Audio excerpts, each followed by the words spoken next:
आज का दंगल महाकुंभ को लेकर चल रही राजनीति पर है। प्रयागराज में महाकुंभ के आखिरी 8 ही दिन बचे हैं। अब भी रोज 1.25 करोड़ से अधिक श्रद्धालु संगम स्नान करने पहुंच रहे हैं। इतनी बड़ी भीड़ को संभालने में रेलवे को दिक्कत तो हो रही है। सड़कों पर ट्रैफिक है, मेला क्षेत्र में अलग गहमागहमी चल रही है। लेकिन अब इस सब को लेकर लखनऊ से दिल्ली और दिल्ली से कोलकाता तक राजनीति भी हो रही है, क्योंकि यूपी में विधानसभा का बजट सत्र आज से शुरू हुआ। वहां समाजवादी पार्टी ने राज्यपाल के अभिभाषण तक नारेबाजी कर दी। खबर है कि 42 पन्नों में से राज्यपाल ने 9 मिनट से भी कम का भाषण कर दिया। समाजवादी पार्टी महाकुंभ भगदड़ में मरने वालों का आंकड़ा छिपाने का सीधा आरोप लगा रही है। उधर ममता बनर्जी ने पश्चिम बंगाल विधानसभा में महाकुंभ को मृत्यु कुंभ कह दिया है।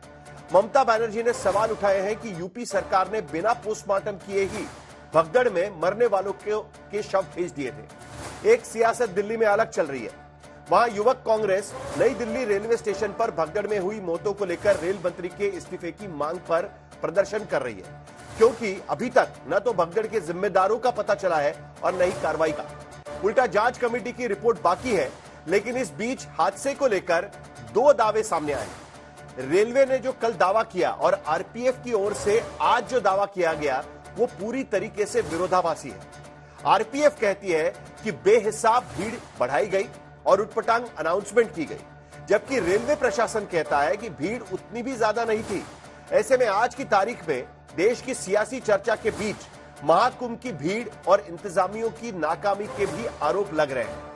तो इन्हीं सवालों पर आज के दंगल में भी हम चर्चा करेंगे, क्योंकि अब कुंभ खत्म होने में 8 ही दिन बाकी है। पहले लेकिन यह रिपोर्ट देखें।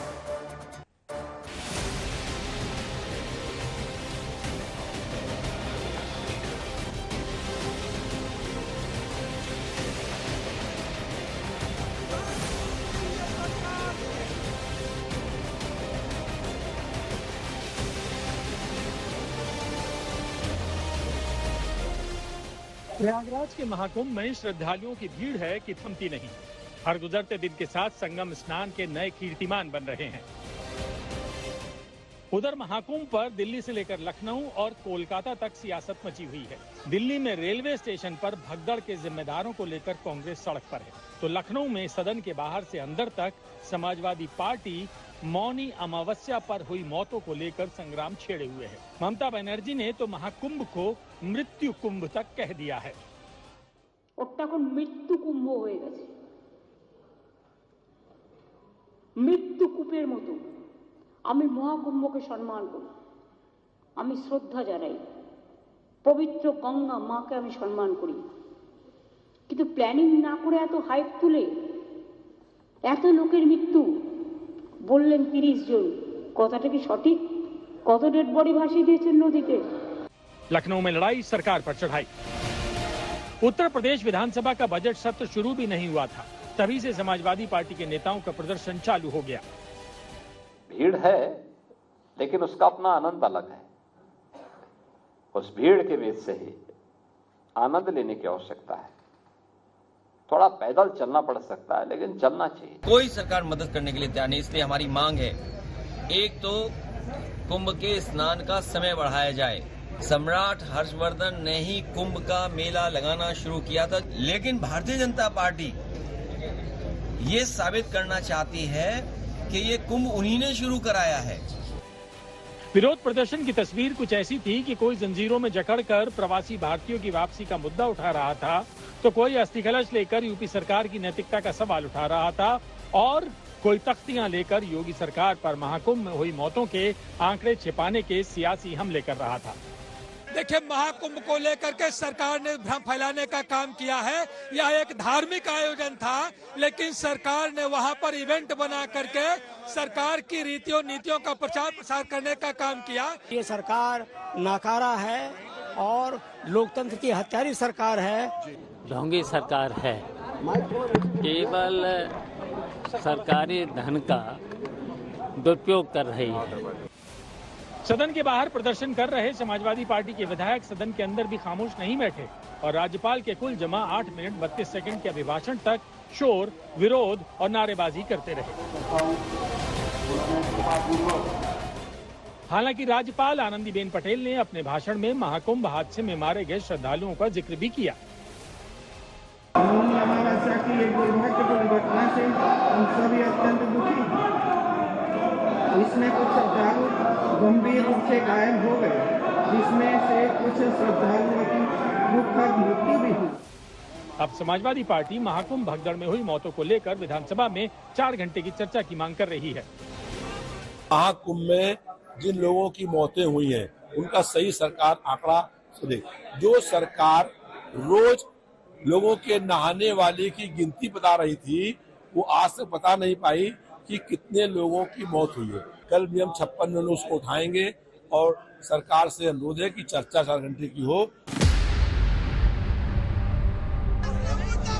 दिल्ली में युवा कांग्रेस के समर्थक नई दिल्ली रेलवे स्टेशन पर हुई भगदड़ के विरोध में रेल मंत्री के खिलाफ प्रदर्शन कर रहे थे। उधर भगदड़ की वजह को लेकर आ रही रिपोर्ट्स में हर विभाग अपनी खाल बचाता नजर आ रहा था।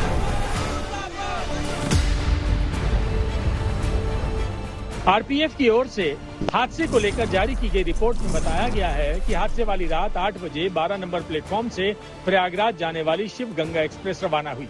उसके बाद प्लेटफॉर्म नंबर 12, 13, 14, 15 और 16 पर जाने वाले रास्ते पूरी तरह जाम हो गए थे। तब प्रति घंटे 1500 अनारक्षित टिकट बेचे जा रहे थे। उस दिन 12,208 अनारक्षित टिकट बेचे गए थे। आरपीएफ इंस्पेक्टर ने अनारक्षित टिकट काउंटर बंद करने की अपील की थी। बढ़ती भीड़ को देखते हुए रेलवे की ओर से प्लेटफॉर्म नंबर 12 से कुंभ स्पेशल ट्रेन चलाने की घोषणा की गई। इसके कुछ देर बाद प्रयागराज एक्सप्रेस के 16 नंबर प्लेटफॉर्म से जाने की घोषणा हुई। जो फुट ओवर ब्रिज आप देख पा रहे हैं, दोनों तरफ के रास्ते पूरी तरह से जैम हो गए थे। इतनी भीड़ यहाँ पर जमा थी। उसी दौरान 8:45 पर एक अनाउंसमेंट होता है। अनाउंसमेंट ये कि कुंभ के लिए जो स्पेशल ट्रेन है वो प्लेटफॉर्म नंबर 12 से जाएगी। उसी दौरान कुछ देर बाद फिर अनाउंसमेंट होता है कि कुंभ के लिए जो स्पेशल ट्रेन है वो प्लेटफॉर्म नंबर 16 से जाएगी। इसी से यात्रियों में भ्रम की स्थिति पैदा हुई और 12 नंबर प्लेटफॉर्म के यात्री 16 नंबर की ओर और 16 नंबर प्लेटफॉर्म के यात्री 12 नंबर की ओर बढ़ चले थे। आरपीएफ की रिपोर्ट नहीं है, ये एक इंडिविजुअल स्टेटमेंट है, एक व्यक्ति विशेष का स्टेटमेंट है। हाई लेवल कमेटी हर पॉसिबल आयाम, हर पॉसिबल एस्पेक्ट को डिटेल्ड में मेथोडिकल वे में एनालिसिस करेगी और एक लॉजिकल कंक्लूजन पर पहुंचेगी। हालांकि हादसे की वजहों की जांच के लिए बनाई गई समिति की रिपोर्ट आना अभी बाकी है। लेकिन रेलवे की ओर से हादसे को लेकर 17 फरवरी को बताया गया कि हादसे वाली शाम प्लेटफॉर्म नंबर 12 से 7:15 पर एक कुंभ स्पेशल गई थी। लेकिन जब भीड़ बढ़ती गई तो 8:50 बजे एक और कुंभ स्पेशल ट्रेन भेजने का फैसला किया गया। रात 8:30 बजे घोषणा हुई कि 12 नंबर प्लेटफॉर्म से कुंभ स्पेशल ट्रेन जा रही है। उसी वक्त प्लेटफॉर्म नंबर 14 से प्रयागराज एक्सप्रेस एक दूसरी ट्रेन भी जाने वाली थी। ट्रेन के यात्रियों को कंफ्यूजन हुआ और वो प्लेटफॉर्म नंबर 12 पर जाने लगी। तभी एक पैसेंजर के सिर पर भारी वजन था। वो सीढ़ी चढ़ते समय पीछे के लोगों पर गिरा तो भगदड़ मच गई।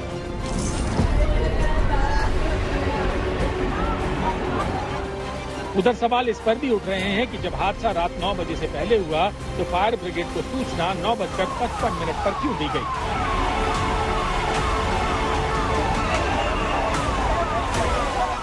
आरोप ये भी है कि हादसे के बाद नई दिल्ली स्टेशन के प्रबंधन से जुड़े रेलवे के कुछ बड़े अधिकारी अपने घरों से बाहर तक नहीं निकले थे।